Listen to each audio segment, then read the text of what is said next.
je mpe yi je ko dudu ade akini won na nku cheke no mko ye wa baba de jo uku elo alo ele mi o mpe ko la ko je we won da ka temni o lo ko di ibeton lefa o la la ma cha tene nde o ko mpe ka je o ka ko la du ke ko la mi pa ne ku ko te je wa ko du wa ta o la ke dom da bi o le tena le eh yan me we ya le mo na ka ya le ko ni nke e o ku da do e sha ko je o ke we mo do mi ke yi no me kudi ise ki joko je o ti ayin e o bi che no ko de mi kegbo we ku le lenu tengi ti o le ti ayin e do mi dago gba oko ye nwede oko ye nwede e o de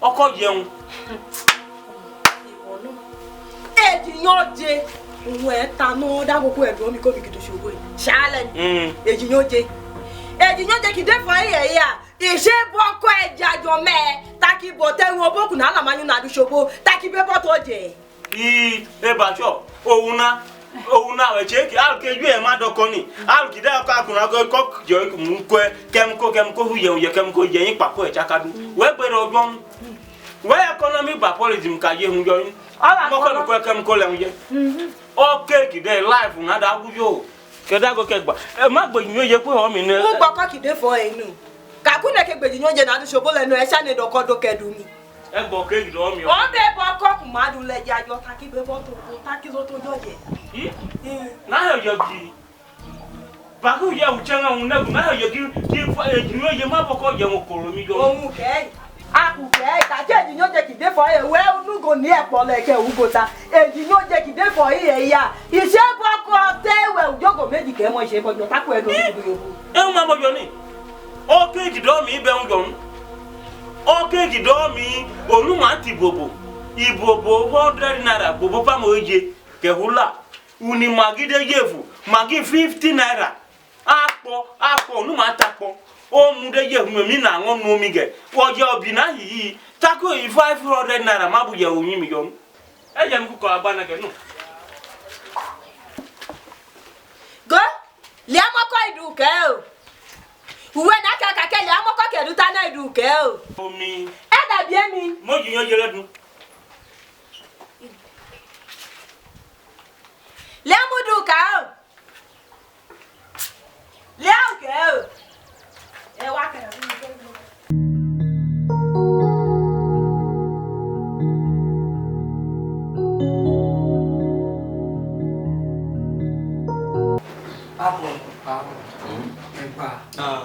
Abuja kakale.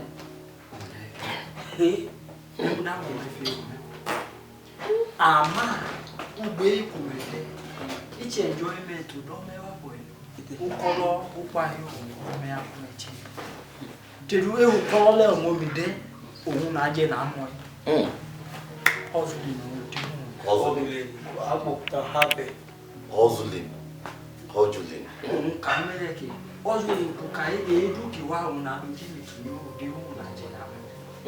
Hustling. Egba e ko me to ka me de ti na ti ni ki ola mi mo.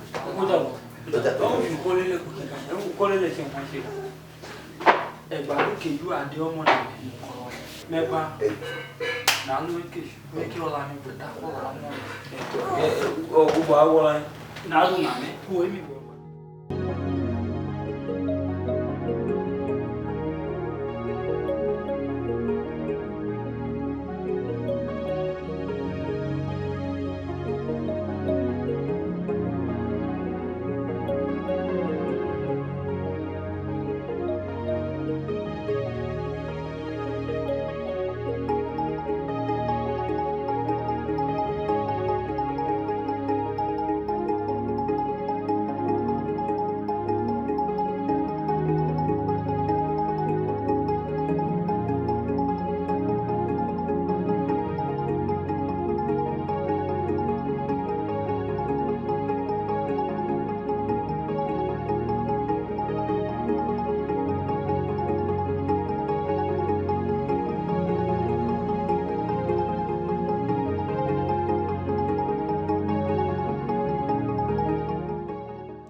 Abu abai wele Abuja yi.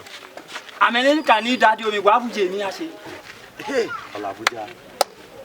Ijeun engo tabu ya ta che ke bunyi ko ta joko akani giga igbo tabu yemi a joko yo ke no ko ke ta chi pa ke yimi. Commando ki package ni de. Báwo ni gbogbe? Bona e te ki ke mano la ni de. Ibile igbo. Atai. Eme ki ado ma yi. 1000 naira. Kudwa. Yedwe. Be okay wa be. O ba te ka che ku keep block yi kan go o mi wen mo mi je ka melu du e ko hun. Na je won yi. Wo je na yin o na yen kana ya lo ga. Je ka melu ro ku. Gbogbo eye. Eme ki ado ma yi. 1000 naira. Ulo taja. We ke do arrange yon. Yon kai ha ne. Egbon To anya lo kwa ya we na be. do yin le. Okay ko mi bai. Ele check ya taji fu de ta. E ba ka me chele tito. Negba. Egbon.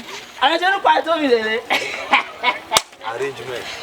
Negba ko ami bo ni. Mona Ji ba ga oyin ko. Baba. O ko ka ju bota. Kari ke gugro ka no mi ma do anyo online. e kali. Mo ko gbo kun online ke le ko aya. Ola Abuja do mo. Go e shana ta. Ijeun abuje ke ebu ya ta sha aike. Awanya dungule. E shana wa shana ta ile. Awan de mi, awan we. Ile che ola kuma ka de. Allah Akbar.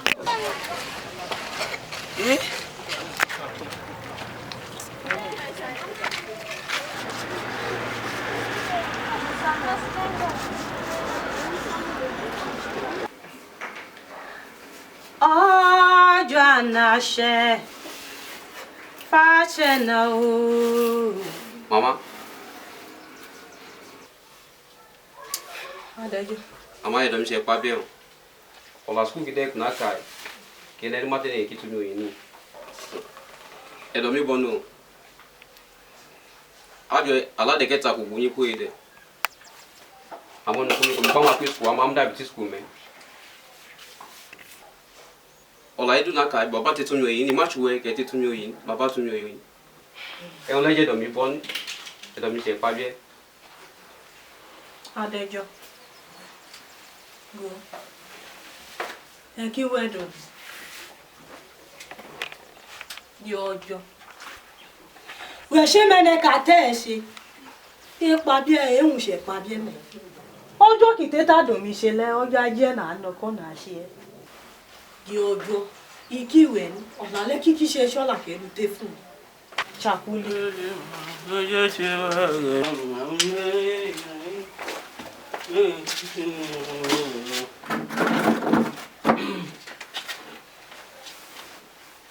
Jam Oscape je tengi ni tam. Oscape ko mkada no gbo kada no ama ko aye yi. O nwe mi ngbo gbo tengi ni tere yi. Omi se male ehun e won de ku e se omi onye mi. Yo. Oscape we wa kero ise alen. Oscape ki suwe do ko mi kudu hibe ki se len. Yo, ekwere. Onwe adago kera ro.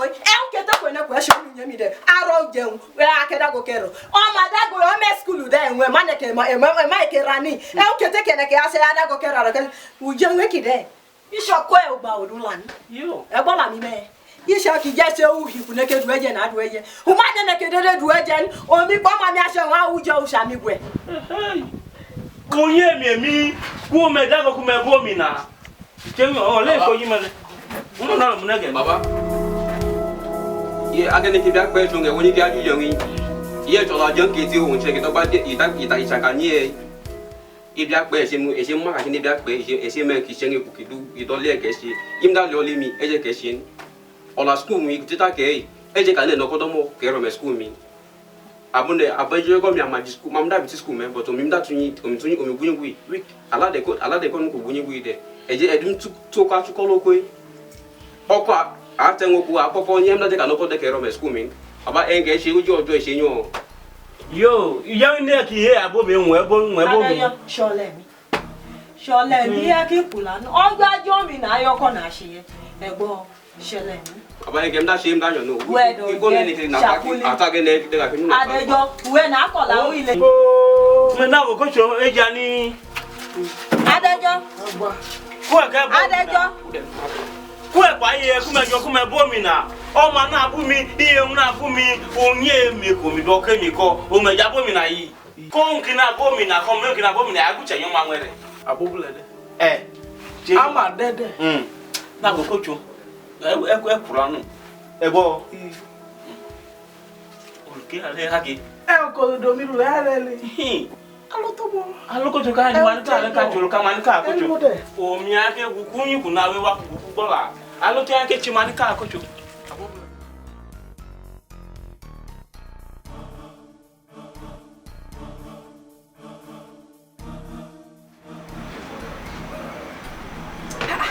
Babe, what? Look at you. Ego lemon. I'm not our turn.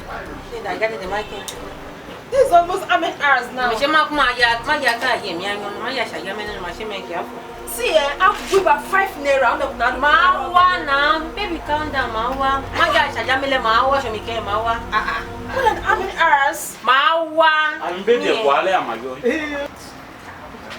Look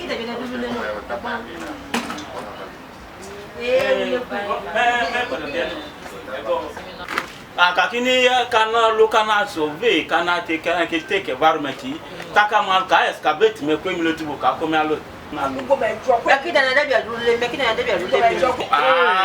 baby ki bu am baby ki go ya ka de be me rule I'm a day. ani ke de be me rule no ebo enwe ku me jo mi fo ajo yi en du ku me tene ku me mo po en du me tene ku me je o mi po on pe mi atere de kana ke chi ume Oya ke inshallah ata ni le. O ki tun ya je bi sha le se ku wa fa. Oya ke aka ya ke go o mi ku gui ka kini o mi chere di me mo do mi ne Oya. o mi ene ki buche me ku di buyo me ku di de ku chere di ku spend ku te expenses ki do yi me go ta baby baby egwa baby eko baby machine we tule We wait at the come here can walk in. o bala we jongo mi Yeah. Ma melegesi. mama me cha kule ke Jama makomi. ke mo mimi ni gogo takanya excavate me to Waiter! eh Where is the waiter? come here Where is the waiter? come here yes me mo mi kano ka le pa me jame kwa me Dari mana mau baju rota ike.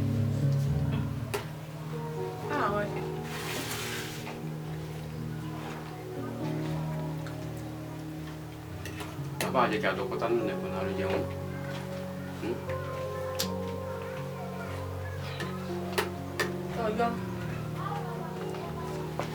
amene ka ko mi ma o te mo kuna ma bo ne mi taka mo ka jo mo me gwa bo mi na ko mi le ma bo na mi ko ma bo na mi ni amedi mi lu la wa yi amo kere pe yo mo Abejo, abe mo te. egbo o te mi kuna ngoi umunyi mi na je ma bo na mi akide de ile ni karachi e mo ya je abe ke yi me gbe ma le mi me ma e me ma le mi ni ba ke onde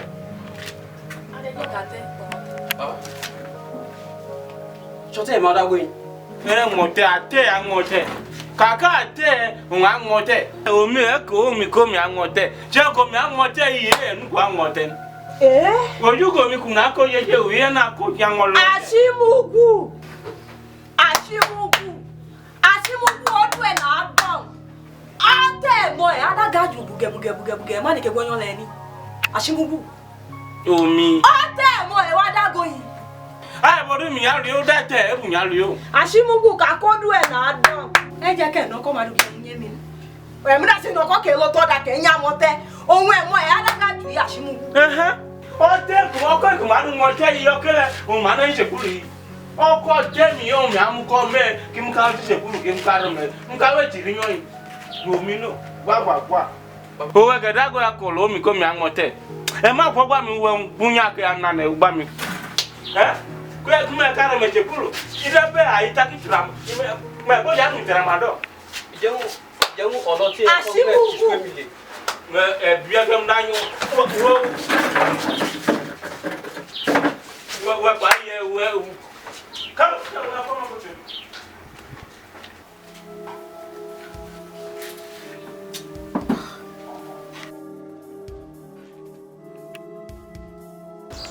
Ako. Abu. Pour me dire que mais ça c'est pas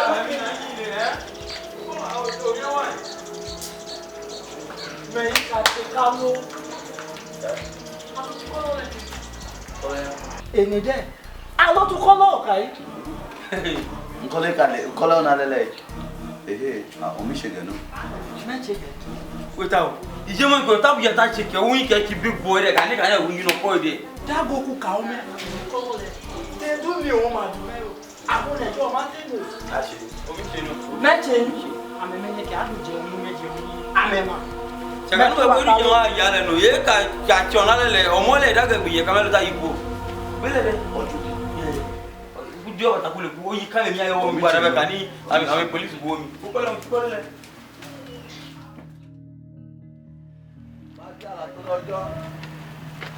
Babiala, mommy Babiala. No, you can. I know they see. Babiala. Mommy, anything. Babiala. When is the boy atalu? Well, master. To olu kuna te. Babiala. Babiala. I go the pro. Imo ko lu je. Babiala o. We can. Onu ni kine ki ko. Okay. Hey. Babiala, I dey come show me that day. E ma ko mi agbena wa ke ma ti daga na agbena o so. Babiala, hi mommy. Agba. Amin. Yara e po. Agba. Babiala. Ìjìnlẹ̀ nítorí tó wà lábẹ́ alúgbọ́. Babiala tó lọ́jọ́. Olúdú kan ẹ̀rú wa ẹ̀rú ọmọ yòókù. Àwọn ọmọ yòókù àṣẹ. Súnmọ́. Thank you. Babiala.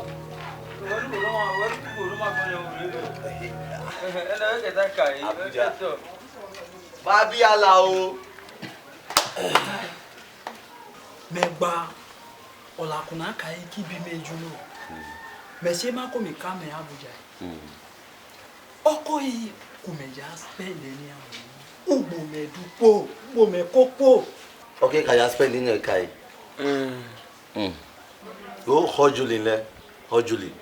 Hoju anya hoju yi. Hozuli me nya se. Anya hoju. Go. Baby oli hozuli ni le dide. Ukolodun meje yi. Eya abu ye gide ka jo eba. Enu ko echi ko ka du me. Bako o na du do we no, ena du tini ki me ke chi ko ka du no. Te du la ka na hoju. Hoju le ka hoju. O anu ko a spend le o. Dago ku ka o me. Ise kan edo mi se pade mu. Me na che pa ibebe o. Efe wa Abuja ohun ajoyo. Efe wa Abuja ajoyo. To. Nyata. Ipo du ka yin bo na lo. Megba. Ano ko le ni ave. Ile ko ko le na lo ni ke a ni le o mi a. Ko ni go ke ho. Ni ke ya o. Bible bule. Hozula. Monasco 1. Achu.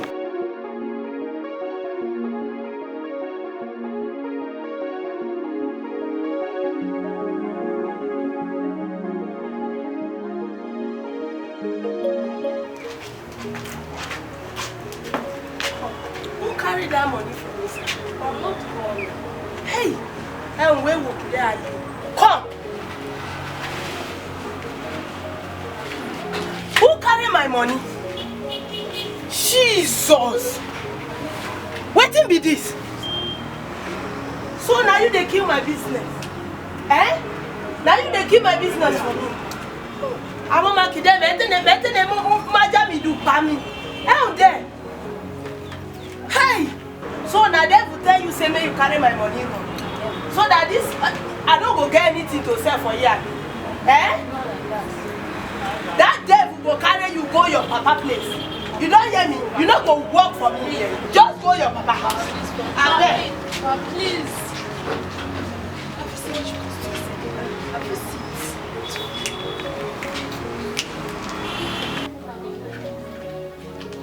Ejura. Guru, you know, like him and the oh, no, lady there. Age 70,000 loud. Oh, there. They might not keep Brasilia hair daily. I call it your miracle. Eh? Oh, my day, 140,000 naira. I don't like it. I don't get it. Oh, we'll go. Oko Hodgulin. Eh, quick. I don't like it.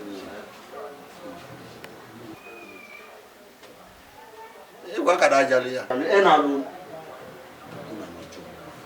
Ejura. Ako. Enye you.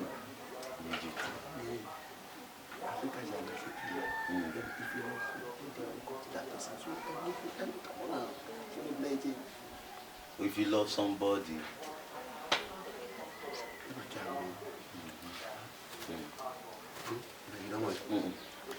if you love somebody, when how do you kill Lele? I mean, like, go, just a little go. You can't do the shower team. A little to go. Oh, no, capable. We judge your money. And all that, but you can man in a cake. About the before me.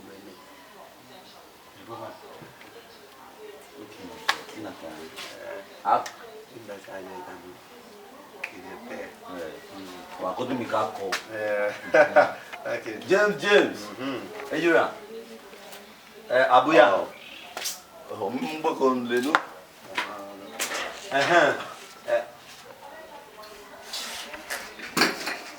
James later. I have there. I will bullet you, man. James later. Adapu anekala de. Eme he work remedy today. Oje kuma do ka chukuru le. Okay, o mi kali kan. If you tell Mamudu better ko. Ele o ka iko kana wal ka yimu tele. E ma ko drop kan. Ene la drop bangbala juba kan e. O mo je juba ke ba bangbala da ke. Go ama he kali ngole. Ugbo de ama fo pa ma se kenyo no kali le. Ugbo Plaja. Okay, plaja ki do ugbo gbe ni yen yu mo ke do ke no. Ame kali go ile yen ogbe. To omo se yan le.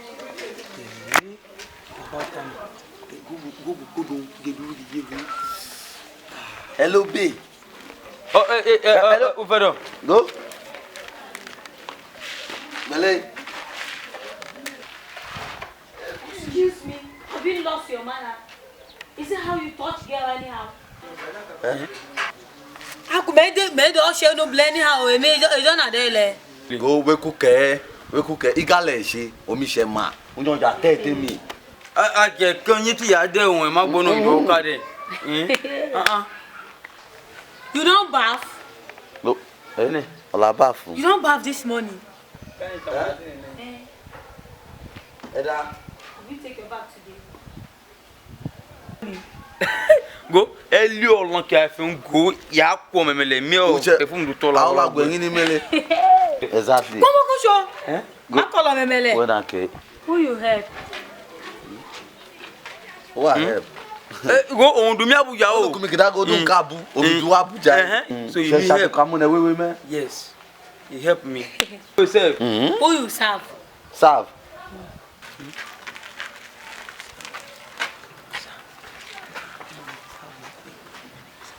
Serve. Serve. Uche serve ami mercy we. Ami mercy. U kolo lebra uche she serve ami mercy. Eje un be agene ko mi de. Me oju enyaru mi. Ele wo bata chefe o itabale. Me oju enyaru mi, ohun me do mi efe mi dago. Hey, that okay. That okay yi. No 01 to no 03. You poyi. From 1 to primary 6. You poyi. Just 1 to just 3. You poyi. SS1 to SS3. You poyi ba. E de mu na se ku me lo na ejo na ki ala leba. Go me go mi poja kerani. Hey. Ele ki dai. Ku me go, ise ye go me ise no. Keke muduma.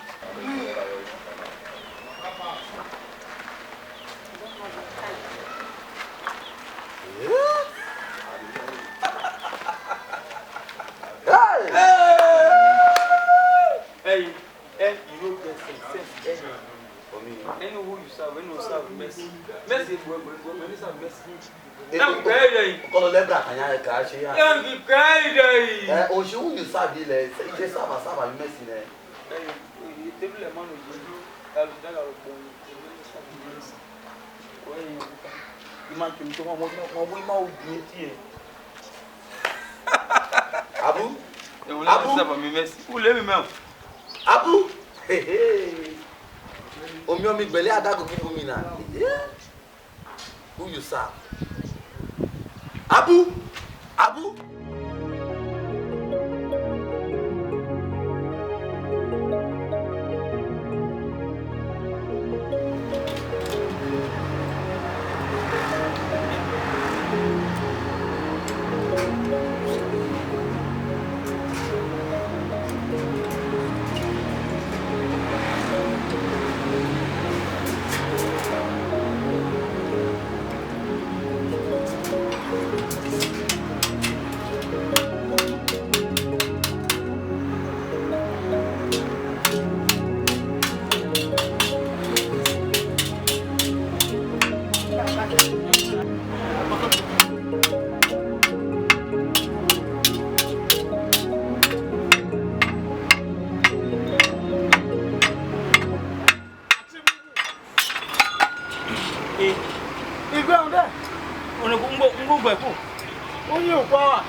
No, go to go. No, I'm coming now. Call na che go to nwa. We anko ene kilalo ko mi ago yino. E o se nile. Be o makala la lo na go me ka lo yi madam ma cho ma China girl jal de o. Cho ma Nigeria de no. Ipo na bi ki o ma China girl jal lo you get e we no na kola mi. We ta ngwe che go daga do me wu ado mago ado me wu. Ewu abu. Hey, don't get your quad long and Nella.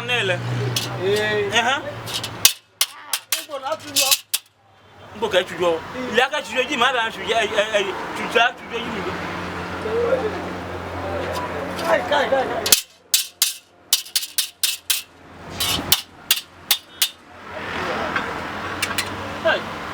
You're my type of you. You're my type of you. May call like I say, oh, no, me China girl. E pa bi o me me la lo e je on ta pari me ju e yo mi mo la me la te na ke na ki ko mo na bia ni cho go ko le go e me ju la ni o chaka ni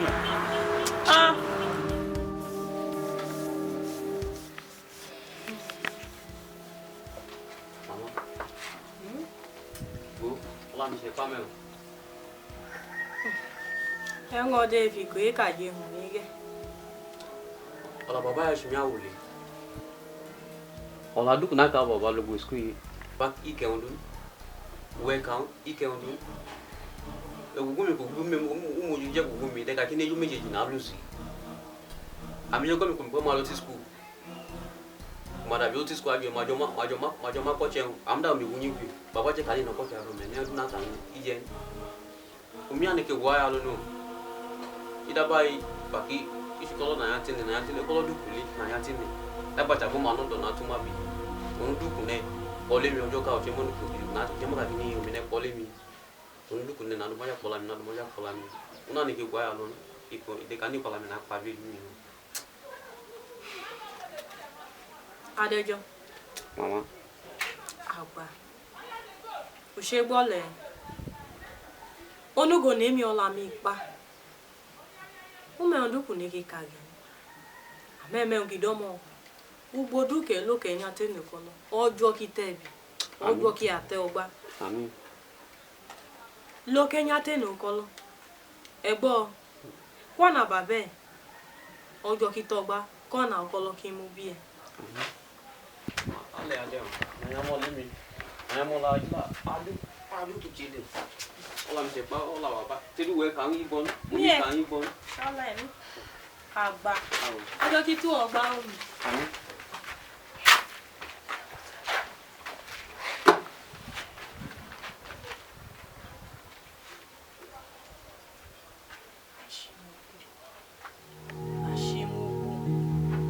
Ashimugu.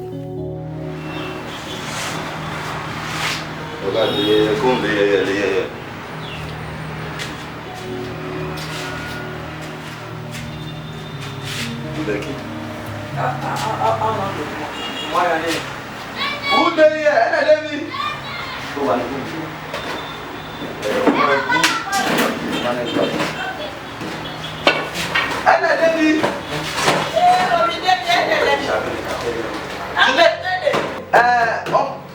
Oh my Mikila, English birthday one this man. Oh, you mother can't boy there.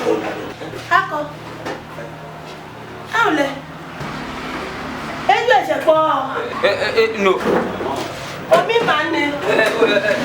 Na ku me we a se dey. Ku me tejo na tale, ku me te no ko ku me sukole owo me ni.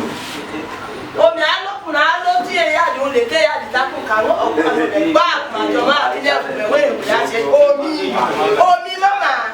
Na alo te ya ta ku kan wa to me. Ka o ma ya ti ku le ku kan wi bi a di gba. Akine ku me we a se dey. Omi mama. Omi. O le ku ma me na ya ka we. Omi ka o be ke na ya ka won ma me. En ku me we o ki de ku a se dey. Mama, ejo. Omi mama. Na ya ka won ma me ku me we o ki da se. So mi na ene kete no ko lo ku me se o me ti se bi me te ewo ya bia ni. Omi wa se do mo. Ebi me we. Yo, eyiba. Je ka do e fo ta. Eyiba. Mama, Jojo. Mama yo. Omi mama. Na ya ka won ma me. Mama yo. Sia. No. Je ka do e fo te. En du chemi wo no mi se keju mi chepo. Ni mi se birthday. We ken olele kai. Naka. En ko show me go le show there do me ado yin e cause. When ki cause abashile ajo. Do me ado. No. Do you know what to call this? Doings. Yes. Isholele then. Everything ka se. Enu wan yin ke du ka o ma ya. Ikadun forget that. You can do. No, see, I go back and all of the boy. Mama, yo, Mama. So, before we proceed, you know, nothing a good year, woman. You know, I want you to make it real. Did you understand? Yes, sir. Because there is what we call facial expression, body language, line set, and what? Audibility. I mean, so you people should take note of that. Did you understand? Yes. Okay. DOP. Okay. You establish your shot here, and you come. Okay. And you come. So what is going to happen is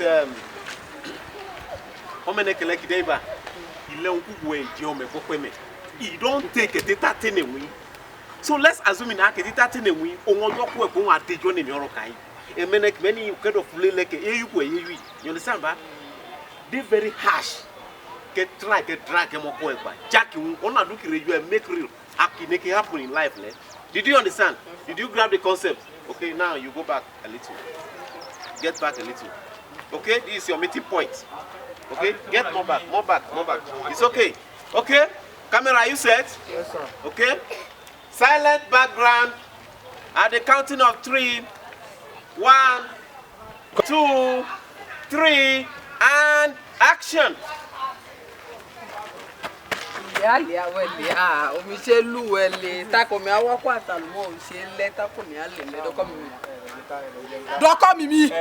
Okay, cut first. Camera, cut first. Okay, come back again. You try. You guys try. But see it. Again, kena waleba. One go she makiye se neke jomede. You understand? So as you see him, you don't need to just go like that. When you go there, I can't show you understand? Did you understand? And the second one is you come. When you get there. Now, this is your babe, right? So make it real. I want you to work with your babe here. Make us understand that it's your real babe. Kiss her. You people will kiss. And make it real. Did you understand? Okay, walk back a little. Okay? Standing by. Tape is rolling. And action. Princess. What's up?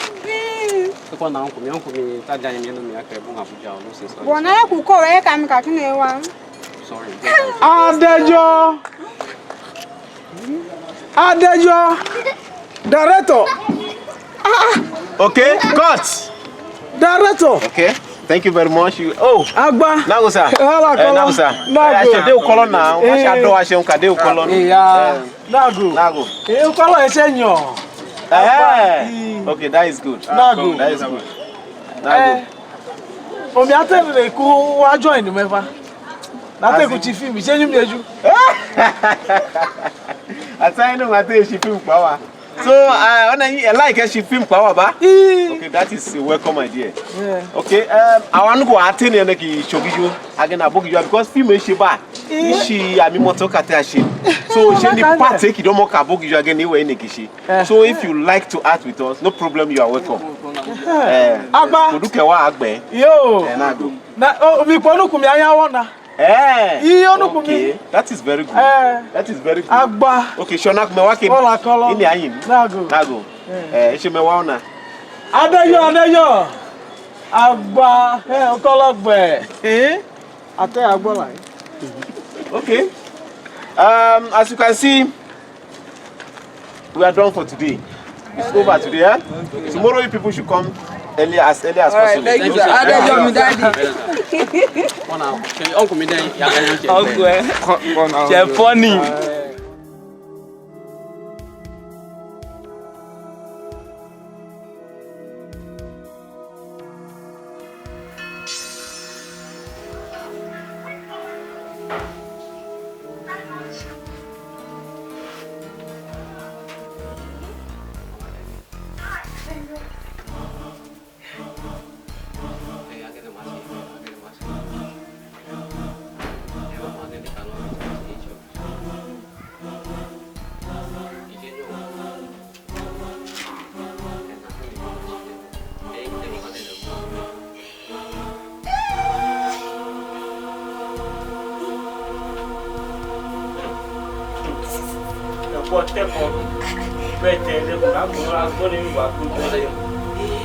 Baba Adejo. Gome. Then when I pay you me, and I'm good at beginning the cage again. Don't talk about me. Young Abu Tabu, Adam go. Baba Adejo ń leke kete neke ono mai pake. You should not on and no work, one on along your one web up among you. Hey! I look where book when he on the Butabu come at the Pabie, or me could we, or me every young Nayodama. Every year, there could Nayodama, if you love there, or down your film, Kunya film, Polamio. If you love down Naramachipurno, if you love there, or Major Memmo Pum you. Who call away me, or Nachi Najan Angmo. Narayun, tell a man of any walkie trouble. I can now book a chain book a check a yellow melon to walk a chop well. Walk chop me, oh, Nachi, on to well, to Nayak, Naka, I may be other mouth. I look when you Pabutabu and Dali perfume, and my Yago Yatabu come out to film me. Oh, where the punk looking. About much films, I can again Kelly much jockey for I can imagine on a bit much Chajocolema jockey who know. I beg Kelly Majoji, Lemajojin, or again a maga can Madolango, Madola Biramon you. Your cool mola to me lake, where Molai, or Mamma Colang, where Mola to me lake. Baba Adejo. Baba Adejo, all like a in your no my manner. No, like Kujana Kuna Colomami. I could not call like a magic Kuna call mammy. Eh? If I chow me dwallow, oh my own tenant get a good and yet a kitchen chow. I chow a tenant take by mine. Come at the film. Film and watch it. Abutabu my jati film, my father to film Abutabu Mayale, when on I catch film. Go, I'll not care. If you attack him, Geta. On there. Don't get no come make you go. Don't get no make you go. Adejo. Baba. Wa yada kutem. Baba Adejo. Ko mi ku kola ku e kola. Baba mna chenge bien ruta no. Yada kutem ta ku de. Baba Adejo. Wa kan yo tu alu. Baga. Ina o ka cha be ba ko ji adun alu ki ye no ma ku che nyu ere go ye u che ku me je me do e je me do mpa be ta ku ma lu tinyo.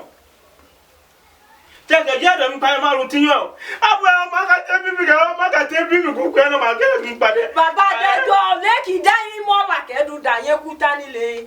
E ma la da ya ku ni. E je ku da gbara ku da do gbara go you know. wo o jere e wo ta ko yo kidun ni e yo ni ta ko yo gun ni ba ki chatam ki bi mi gren o mi ke o ngba gugu emi na je be wata mi o e be te che ni ke kwa na mi ni ba jibenu ke ege akoma ti film wa buta bu me ko ya che me gwa ja cha buta ba do la ya mi film ka ma cha buta amala ti film ni wa im na cha uta ru mu da che no wo ti ma ke malu ti ye ya lo ti ye ku na mu ne ku baba dejo bete mata jo la tale ta do ma gba ko be yin o ta lu tale na go na mele e bete je ta ku me ko yin du e fa e je mi cha ge no on ke le ya mo mi chene de wa ke yin po dibenu ke kolami. Wow, this kind of boring have to do with this. Go. Abodu shenu na wa anu na. O mi donu. O mi ajo agushi awo mi a se go mi doji ta de te gbadu mi le ba. Se me ni battery mi le kun. O to mi de o ponu na ma na o mi do amen. E ma ko agani ya ko a tene TV ma yo igbe kuna de kana go live television. Ngbo fix e wa de show on day. Dabi wa. E ma ko ako to nge ndiro ka do che gbogbo ke se ma ku e gbogbo fun le aye ko gbogbo le ko e ki meru ki una ki gbogbo lo ami ise meju ko na e un de fun e un don ko na ki che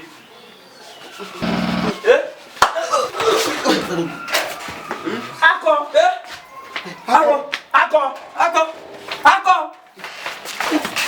Eunde Ako se kan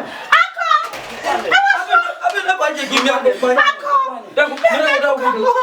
Medukalo ewa udugbo na ke Ko ku eke kudi okako yin ka eke li milk milk dase mi wa de milk wa na ye kuna ya li milk wa o mi awa ate kuna de ni do ma ye ka te kuna ki mi ve kwa ta ngo wa ti na bu mi o Abe hurry. Uche kan o ya gbon o mi ka ito aba che una ma na ni ni o ya e na pa ki o pa ti o ye mi teluta Chike. me gwa nu mi ke me gwa Gbogbo e chalu ke ru to atake ni yo ako dale. o yo mi bo o ma ye ka te ku ne ki mi ku ya ile kuna ne pa ki o pa ko mi le yi kwa neke ako eju we wa le me ako e shi kenya do shuna agba e bola mi me etu kwa neke yo me ki kwa neke na go be ike Ike ta fe ko nyaba. ne e mo ki mo gire ko ta te ri yawo e du kwa neke ku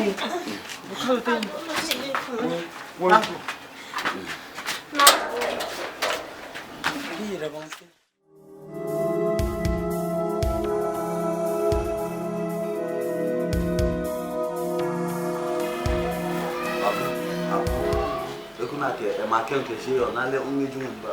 Abile ko jura adu mi le ko wani le. E ma to un to kun ki do mi e mu du anya do mi ka ke. bo ne so ta na si fi abiya ni ije mo iko mi la du o wari Omejo male go na ngejo male be. e ne ku na jo la ta ni mi ku ne ka ni eku ikuta ne o ma ka ni bi o je tubo mele ko mele ki do nwo o je fi o imagine mo ta na o ma ko na ye ko gbo e to mo Imamu mi du. imamedu Ejura mamu mi du. Go mado ki love, you don't want love. you love oge ako melani awo ko se ru a oloya na che che mele ya lo labe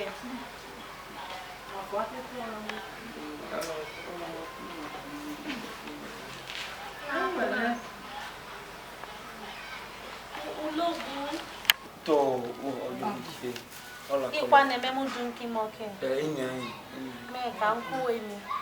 ina yo la yo en wo yo ka ka won de ele ni ayin Kula kunya fi jenta. Isha udu jema amali. Avec il devrait se dire mieux du beau. Thank you. Gage, dabe kanana mene bu koi. Kwame. Eh, malu bonyi. Koku. Dashi. Eki mai ne go. Elema.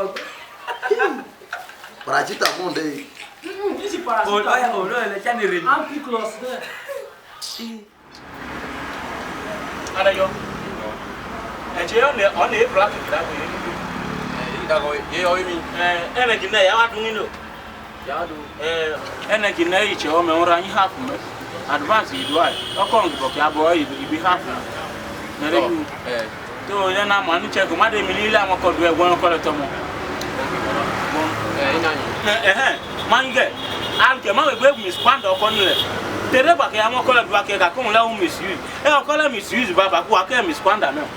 Tere na ma nu ke da bi chama. Baba une ke use okelen le agade ko moy advance ba na ngo use le ke to. Pero imu do na ngwa tele de. Na go abale na go aba. Abaje ko lo yo la. Agwa. Abale. Ko le ni ya. Bwana. Bwana ta. Ko bo ide ni ko ta. Ada yo. Bwana ta. Ada yo. Ebo. Aja. Ugo ke me la yo me. Ojo me lo.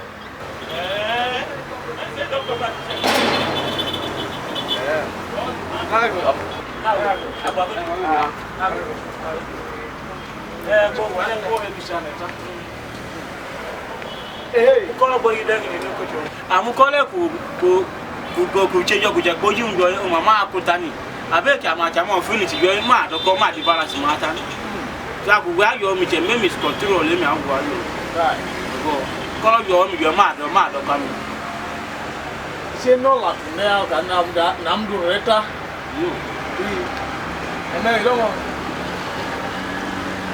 ko ma ti finu ko la lo mo e o ke ju mi li che o ya ju ko to yo ke ko ya ge ya e mo en woni ge go alu emie ki dache engele imacha mo kete bere e ma do kishile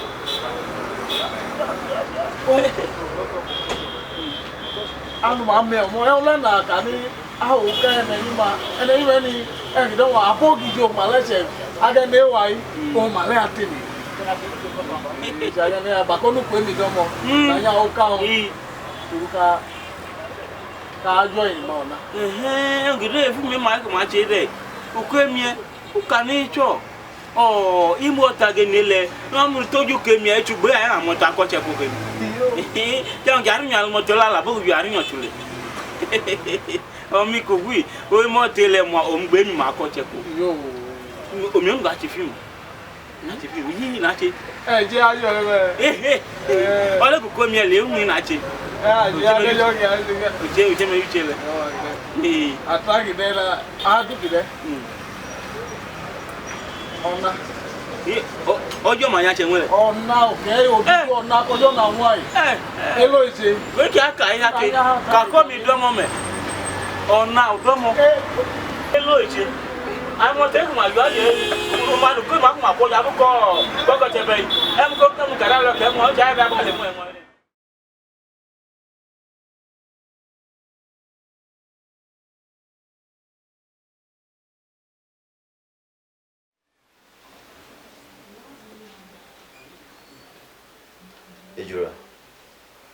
Ejura. Wa to kwa gwa. Enke shime ona lele. Ele ni anyi nile isha do isha. It's nothing. So I'm not okay aje. We could do me na ene ke oni me ke mo. We unje me. Okay. Mama. Iji restaurant si wata. Okay. Iji shop. Okay. Ejura.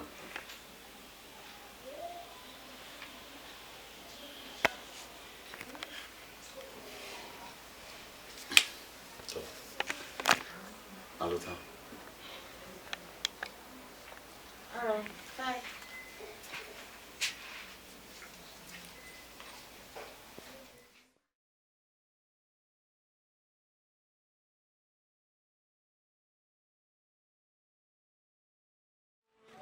DOP, you establish your shot from here, and you come.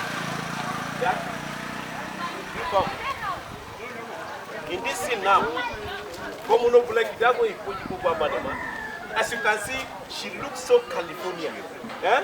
So nothing to get the likeness can toast you from A to Z. I want you to convince her. Can make sure you fall in love there. And you, yeah?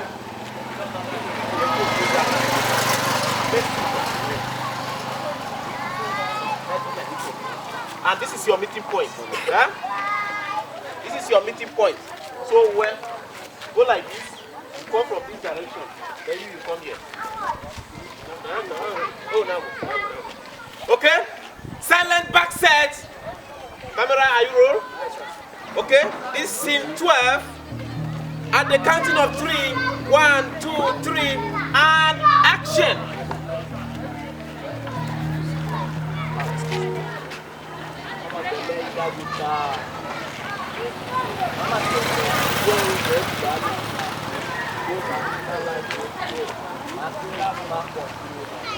Project.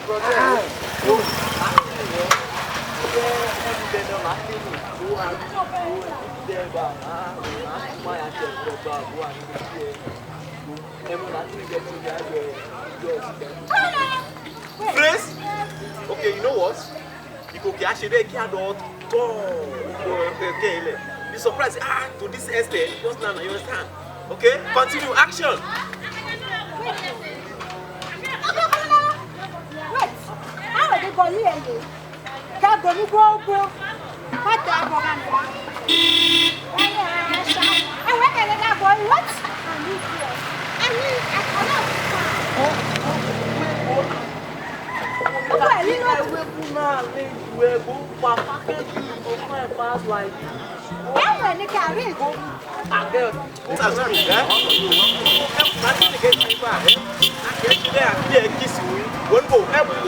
You understand? Oh my God.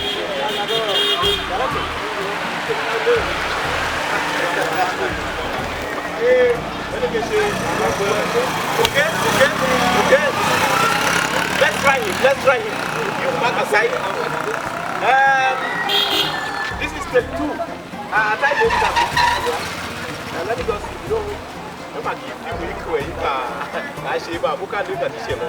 so in the moment, exactly what happened, you understand? Then wipe your face for me. After everything, let him understand what is moving. Okay? This is step 2. Camera, are you rolling? Okay? Silent everybody, silent background. And action!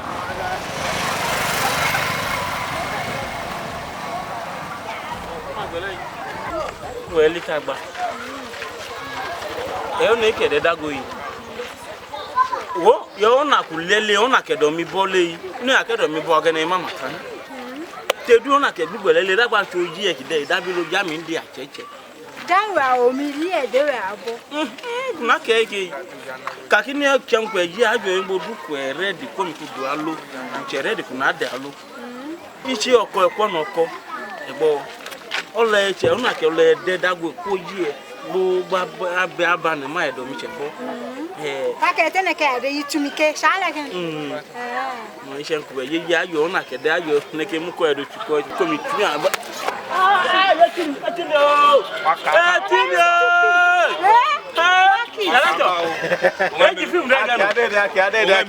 Give me 5. So, like now, and what share you can make a shake when they get. And then you can try this one. Okay, now you understand the concept already, right? Yes, sir. Okay, the same character, yeah? Okay, now take 2 then. Action! Oh, my God. Oh, I'm not a deba. Who do Michel Bone, a cake, a lalera, you know, a chain me, you tabale, like a dewa, a charm where the camera. Okay, yeah, come where can I come where can you catch a migu dama? You left on a telephone. Check a year, you are not my dead. Check a year, you for a day from no way. Come where can you keep your cat damaging? Come where catch a bull dama. Action. Hey, etim kai, etim, e ide chifu mdeno. Kai, agi ade ide. Une kudunilu la iba. Okay, that is it. Now, that is very okay. Now, we are in scene 23. And,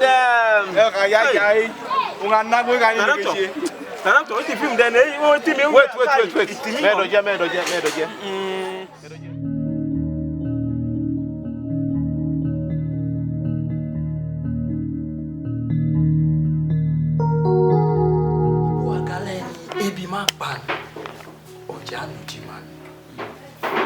Me you call you go like day.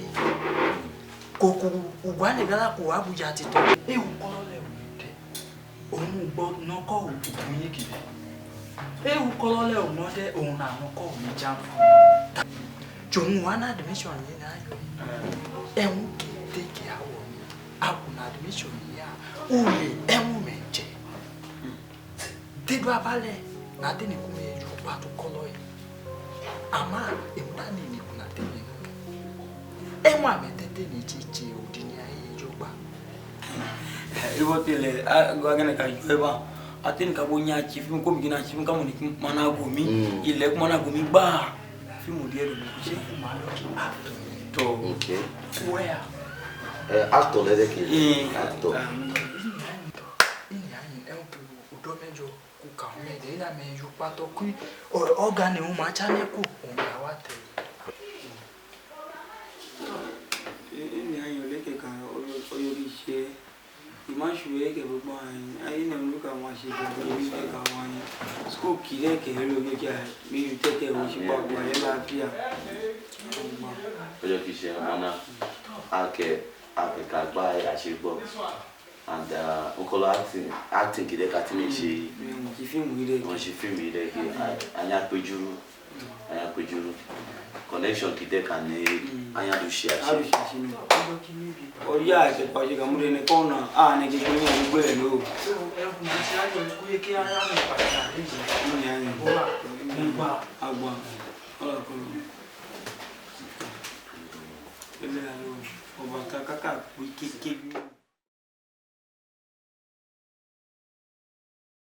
Oh, God.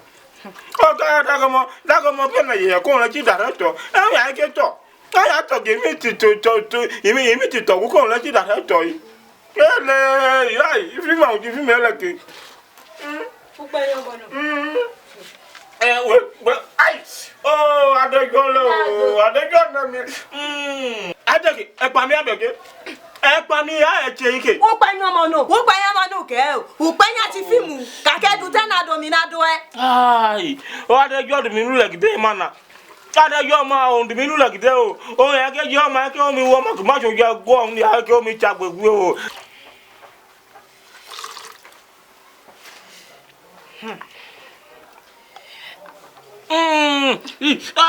Ngbo ya ma lo yi di mo mi ni mana.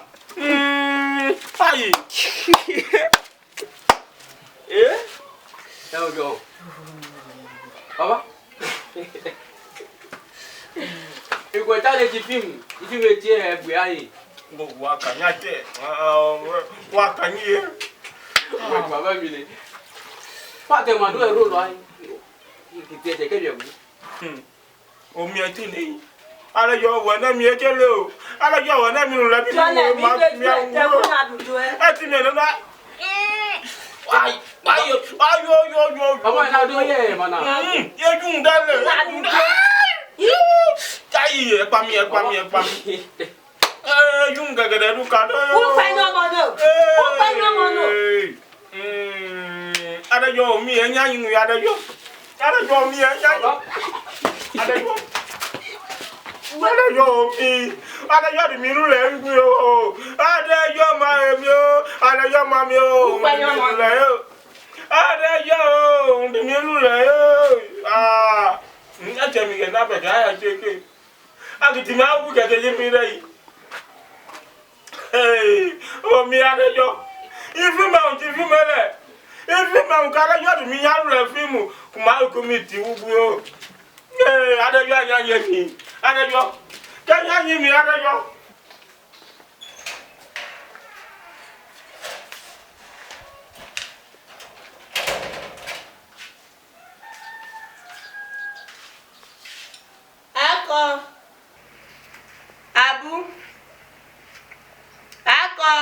Ma. Yes, ma. Hello, ma. Wa do me do ko na te ne ma. Me wa buja shi.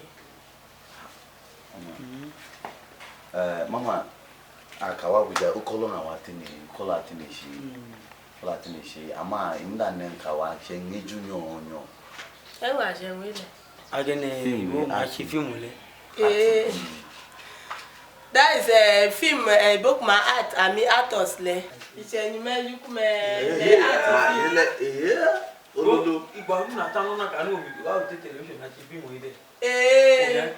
in the book, Unami artist come ma art film street mile.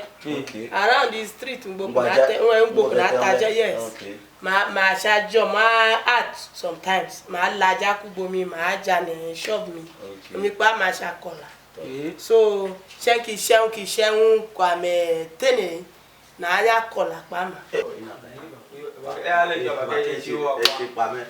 Shenki sheun ki de do me jali ku me she.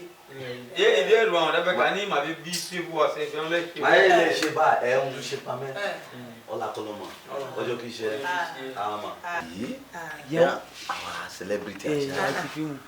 Me do je omi alo taja yin ni un le teje wa jo ekun ekun na se. Okay, alo taja ni ba. Un le na lo ma. Do ojo du ma mo mo. E mi se bo ma ti do. Ale na tinu kuna ti re film o. E ma ko mi awo ti do yoyo. Ma ola kolo. Ojo ke. Ojo ki se. Alo taja ni. Na lo taja un le teje odu wa jo na. O yin ya go mo.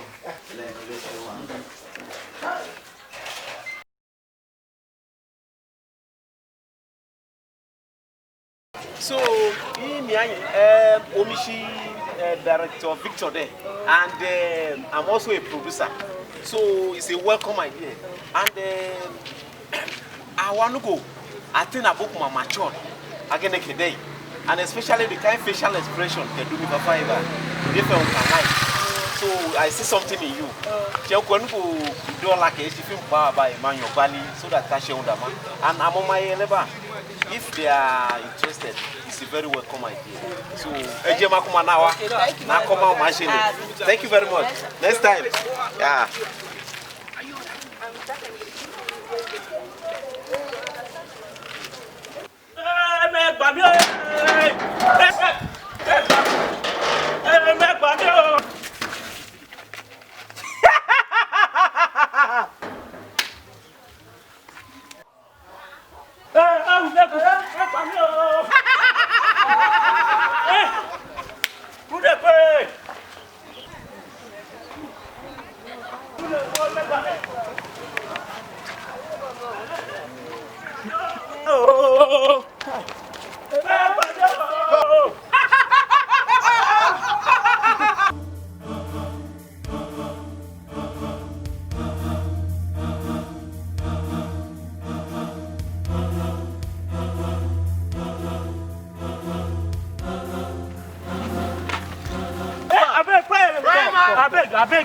I beg.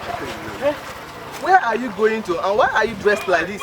Oh, Pastor, see, if I Pastor, I beg now, one to be two woman. Now they pursue me with my friend. Oh. Even my friend now, don't disappear. I don't know whether they don't carry him. Go, I beg you. Help me, make them don't carry me. I beg, Pastor. You mean your friend disappeared? He don't disappear. I don't see him again. Though. You are safe. Amen. You are safe. Hey, oh God, the Lord will forgive you. Amen. But first and foremost, you need to go home and beg for forgiveness from your wife. Hey, I don't die. I will pray for you now so that she will forgive you with an ease. Papa?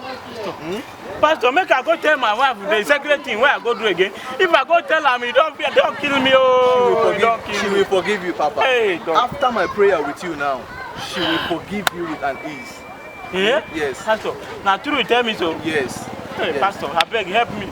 Help me, I beg. The Lord will forgive you. Amen. Because Jesus died because of people like you. Yeah. If there is no sin, I don't think there would be anything like forgiveness. Hey! Let me pray for you. Let me pray for you. Pastor, help me, I beg. Oh, I beg you. I beg, help me. In Jesus' name. Amen. In the mighty name of Jesus. Amen. Everlasting King of glory, look at your son. He is tired of all the worries in this life. Yes, oh, his money self where I don't eat, oh, I never eat his money. This guy they pursue me, I beg you. God help me. Jesus, come and interfere in his matter.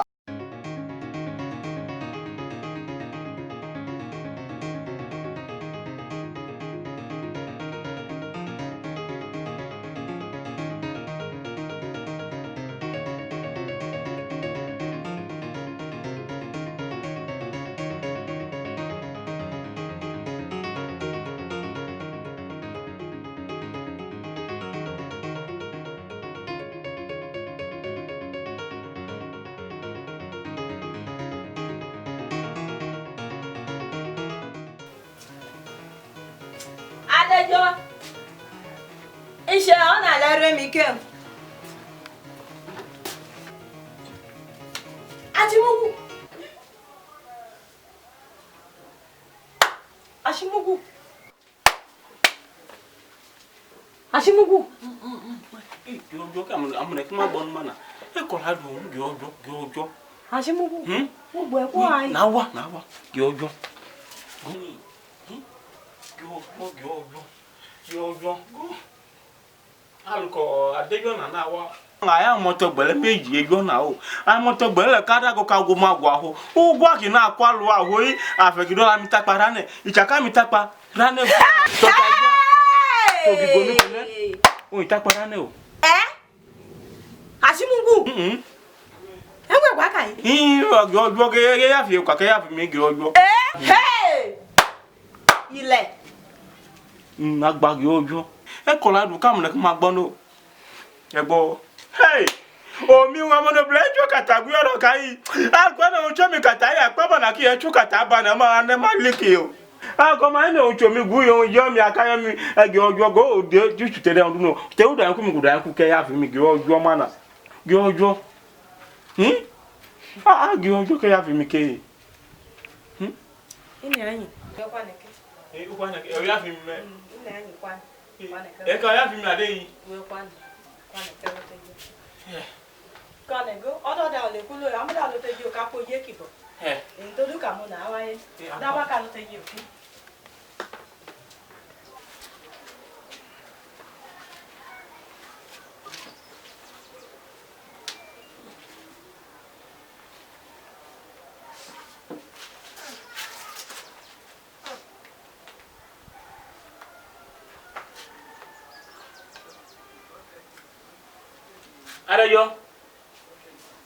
Adejo. Baba. Oya wa.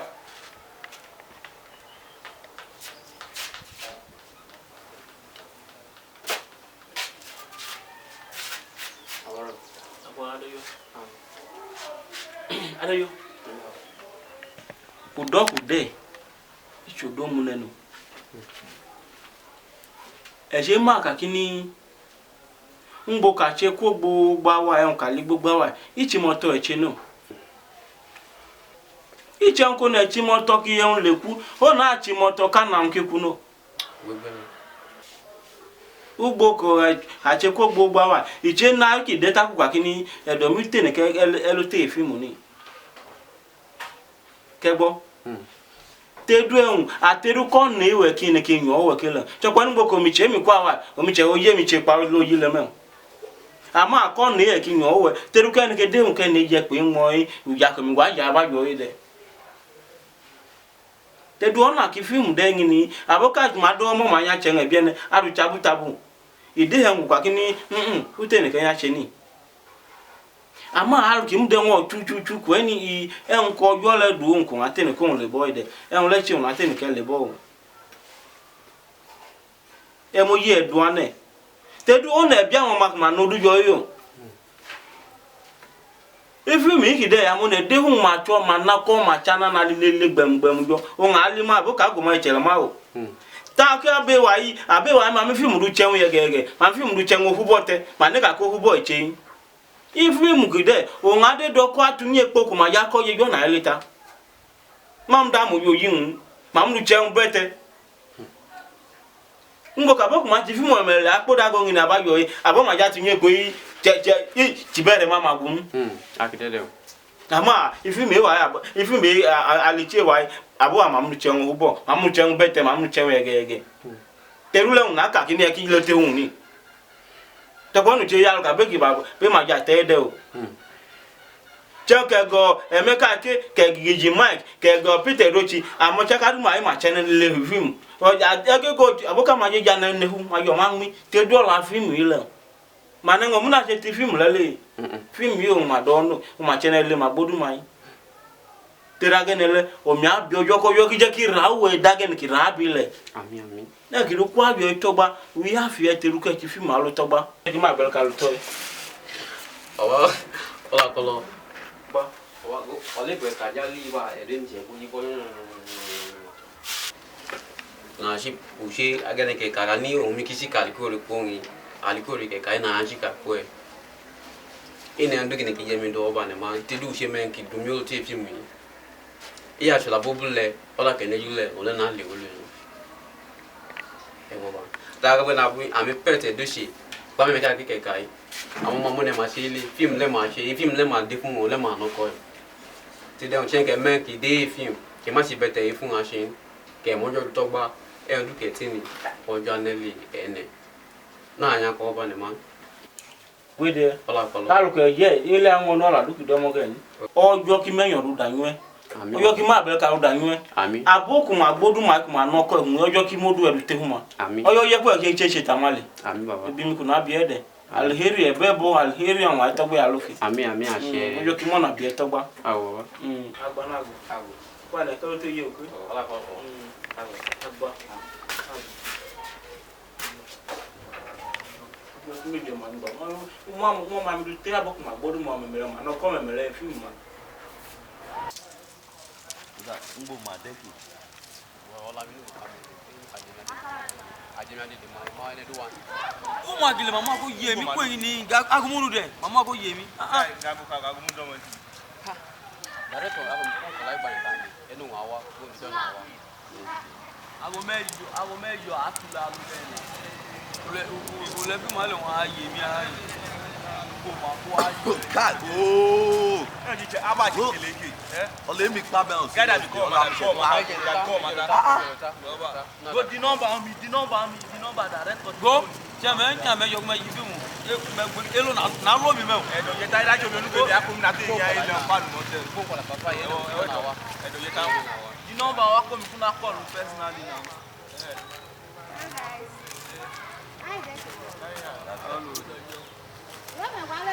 da Alec me mo ko yemi ko ago mo ni da ayo ayemi ade me ko na aye na dun ije on de ke Director Popo mi ṣẹ̀dá kon rule da o. Director Queen Fatima Inigbo kuma olo they went on an errand so he asked me to come down and give you some.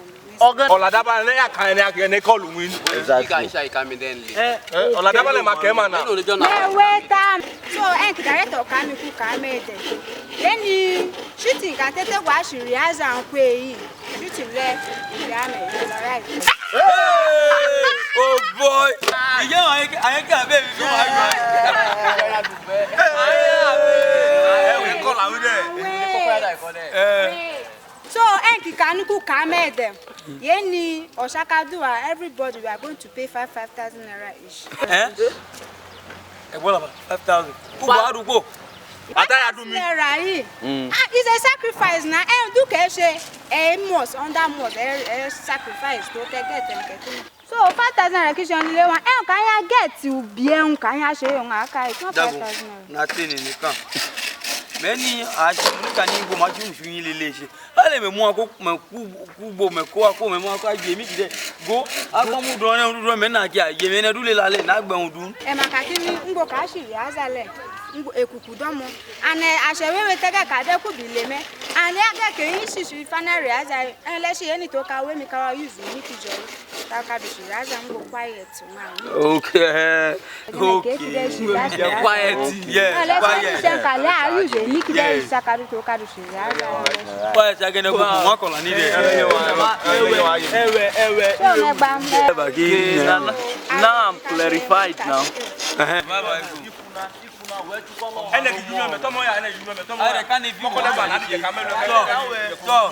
Agola lele omi alota go ma ni 5000 ni le. Ki lo ja ti na kale ga yo ke. O le to mo ko le gba o mo ko chi le plus. Sister naira nu gba. Na. Baba. Ijamo le ku e kaja na mi gba iku e che mo la ku e chi. Baba o che mo la na se jale o. Adejo. Baba. Te do lo ko kide hun iye mi atu e ne ki o. Bi Adejo. Baba Adejo. Na wa ki o. O me ti market strategy ohun ide agu ki o. Yo yara pa me o. Agbede ki o. Agbede mele. Baba Adejo. Uda ngwe do mi ngani ke. Uchudo udo memele che market strategy nwa na wu amama ni nwa aja chu ko yele o. Ngbe ko le du abayo yi. Eyan le ama. O me ole ki ne abayo yi. Oloko yi ni ake o. Egbo wa ki lo ngo che yi e ola ki ne ki po ka ke gbo. Adejo. Mama. Enle. Mama this one got in the central area. So oko me na ra 5000. On pa bana kai. Ento se ki jale ba ki won akon ki wedo ila kon ki confirm ku weta. Ka ni si ase mi akai. Ko ri de o. Adejo. Mama. Oloko me ola mi pa me. Egbadu weta roko maka mani oko wera. Oke kwera ma ya egba mara weke. Egba ma sha ne ro me. Ya gba negen. Enko jo je ponu cheun. E fi me matini si next month wa. Ado amena si je enko jo je ponu cheun. Cheun ku ma mu mi te fi mi le ba ko ji un pa ojo bata pa me. Ole e che fe de. Iye egwu ikele akojo cheku e ni ti egbo le yi. Iwon chola bi e chege no. Egbo age no ke ko mi adu we ke du je on ke ri jafu yo le. Ya mi ri jafu le kwa ko mi ado ko ma yin ku ma kilo ti cheku. Ma kilo te okay jam amado den ku ma me kilo te ko ba ki film audition ni. Kilo te ko film audition ni. Ki dodun ni. Onu we du mi oko je o ke ta ko mi ana na. Eji yo je abe ki je kaka. O gbe ku na ade du ane ta ku ma. Doko me ki lo yaro me ki ara.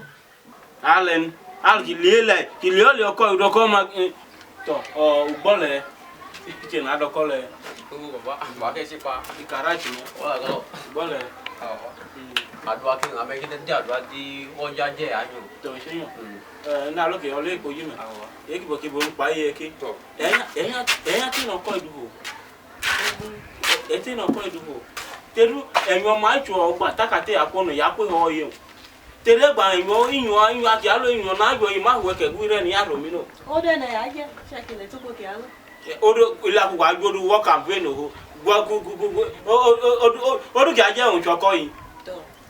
Odo ma mo ko du yin na ajo yo de aje yin na wi ajo we gbo ba.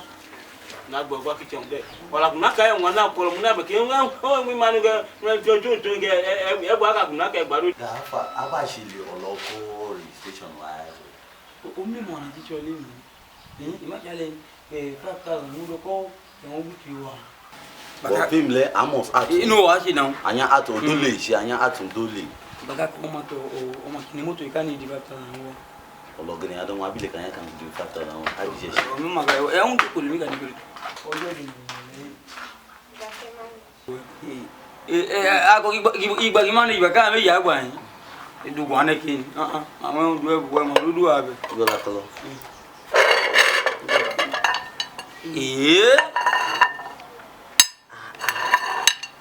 Daura. Ako. Nothing you could call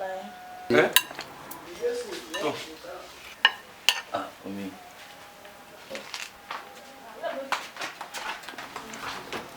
Nena lo. Ko mi ke ko na yo mi.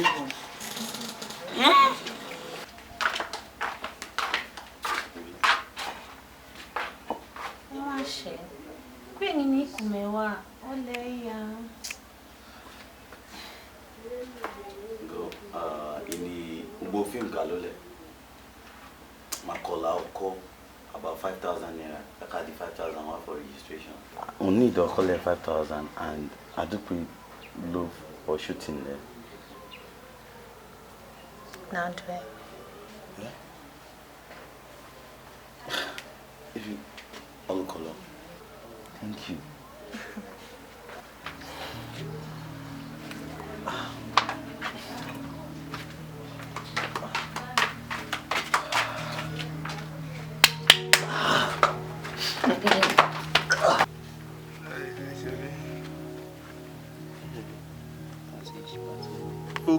She to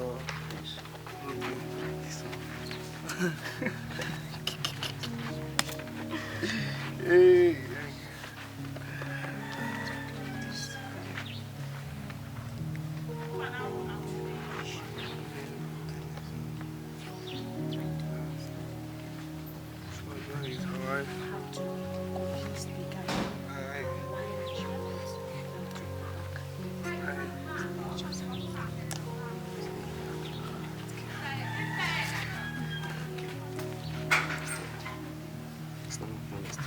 So, like, immediately you kiss someone. Don't kiss it. No, I'm no, actually, that soon, no. Tom, I can make it a minute.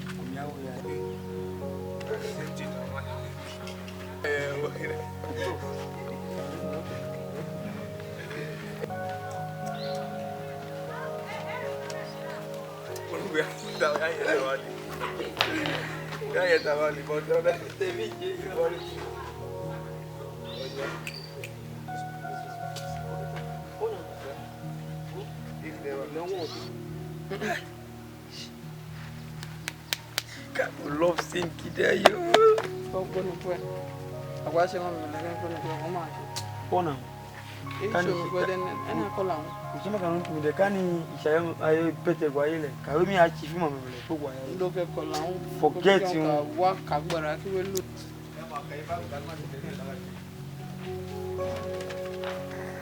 Ako. Eu shanye. Emi arere yo yele. Kako mona luti school. Ene wa lela shakani fumi ati nkashi. Film la yi mo ayo. A connection ni mama script ban won ja gbo wo kaji. Gbogbo ni ayaye. Eu shanye. Aye jura. Aye jura. Eyura can go yellow one race that film. Exactly. That's what I'm saying. You won't understand. I love this girl. Ah, you love Eyura. You love Eyura. See, if you love Eyura, I love my film acting. Huh?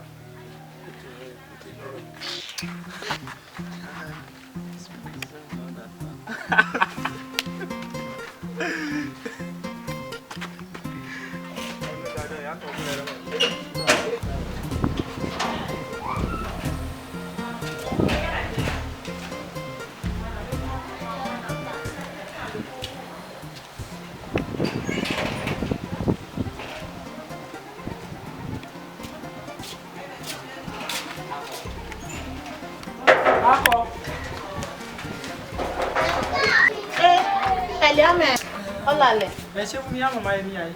Maluti Efio, Ejugbo Central area then. Madomo for now time. Maybe umi Bamawa, men umi get the coin. Ume man, Madomo Bani. Anna take rich man. Okay, Eki worry more million account eduki call director like Kola. Alright, bloody restaurant go on.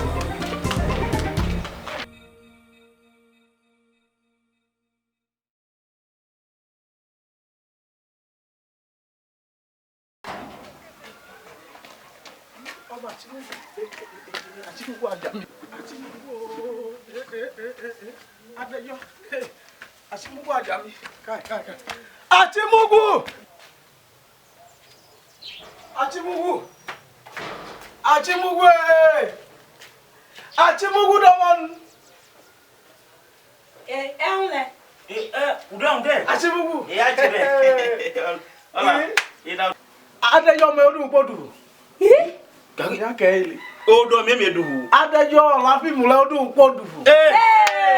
Odo. Kali agbede o. Kali agbede me. Kali agbede ojo. Ijeun e ka mi ka ko do ma mi podu odo adejo. Go. Ibi nkan adejo ti. De ngami. Go. Adejo. Go. Ala yo la ke tana da pa moto yi. Eunde. Ọmọ mi o, ọdún tí mo dupa.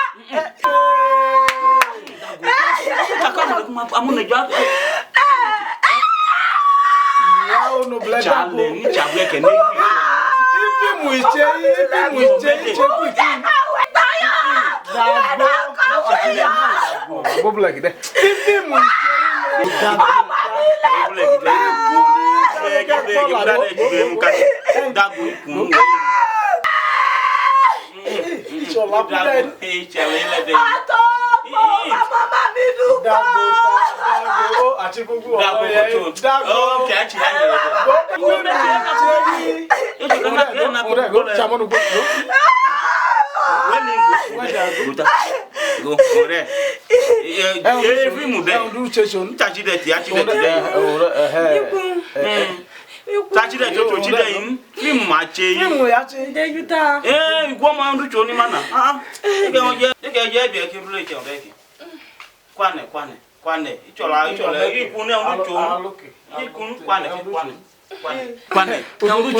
Mona!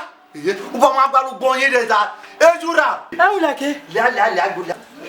Mama, ewu ya do na she. Omi ma ni. La ejura. Ewu ya do na she. Ewu ya do na she mama. Ewu de. Go gako. Mommy. Chako gako pabu. Ije wa ma ni ti fi ma charge yi. O se wa ka na pa disappoint ya. Dede ko ke ko si fi mi asiajo yi. Ese gbo. Kunyawa. Dago. Give him now. Pinky Pelete. Go make. Mommy o shake. Onde? Shake ga ko ida. Go give that beret onde. Mommy o la kolo. Eh, share. Aku makami omi ma ku ase serious.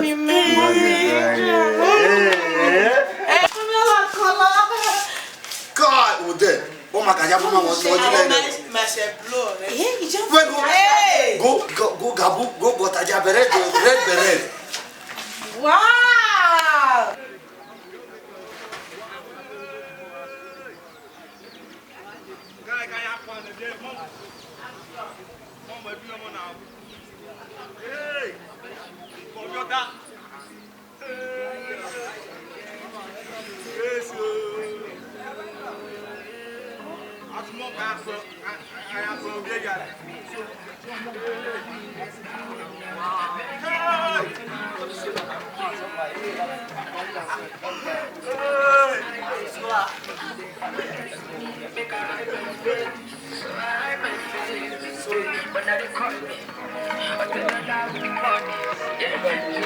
Adai, ona ni wele wa.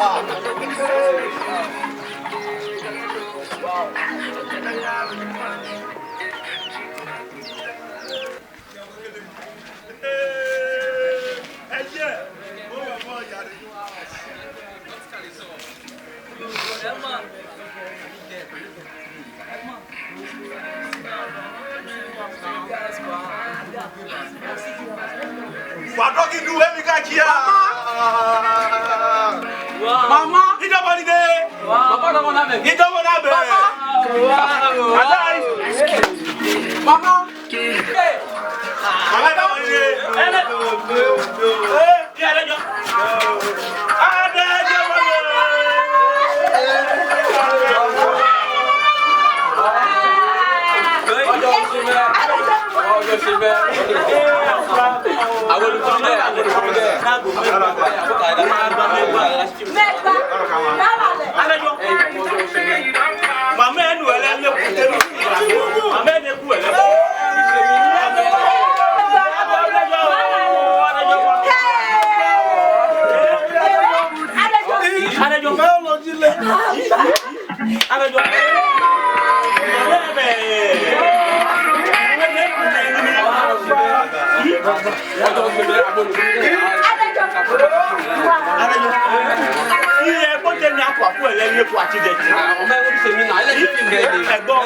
Fíìmù dẹ́ enu elele ku. Edu ne ke.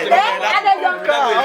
Ìjà ń jẹ́ kí fíìmù kí mọ́tò mẹ́dùn pa fíìmù ẹ̀ ọkọ ni mẹ́. Mama. Edu ne ke. Ela se filma se. Me quer que. Adejo mo mi o. Ojo o se. Yo kira go na yo ka den ni fún àwọn ke do na yo. Mi cha ye de bo de, ye de bo. I am pop champagne ni. Pop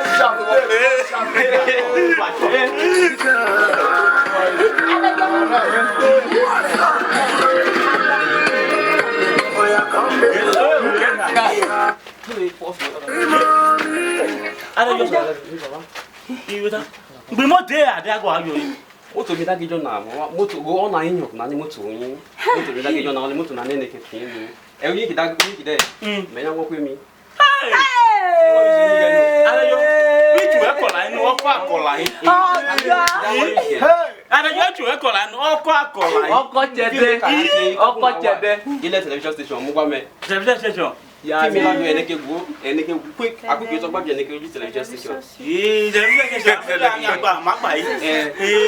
Television station. Ya gba me ati ne ya sha pe akuke to gba la ga yan sile. Akuke to gba lo yen ti me ma ne akuko mi ni ti me ma da bi mi ge. Gbodu ke lo da pa ti London ma da lo ke noko yin. Baba mi ni. Go ka mo bu e ka mo ka to jo ma. Guys, let's go inside. Let's go inside. Uncle.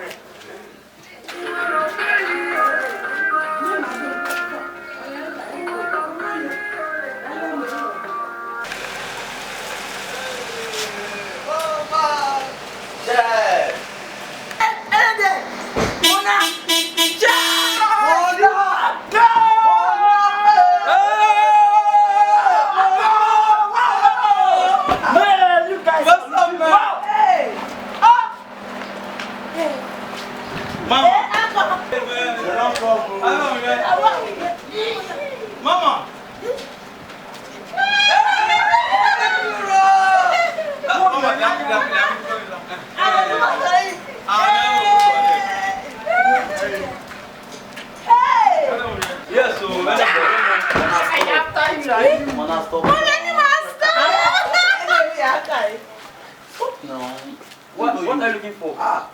Please take yourself out of here, my friend. You don't want this again? What? That's one again.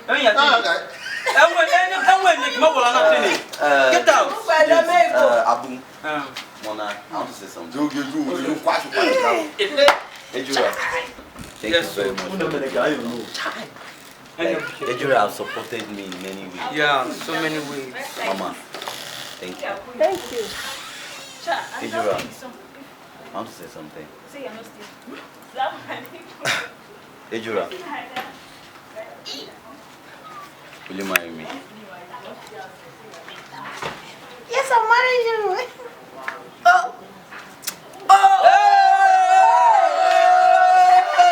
Yes, sir.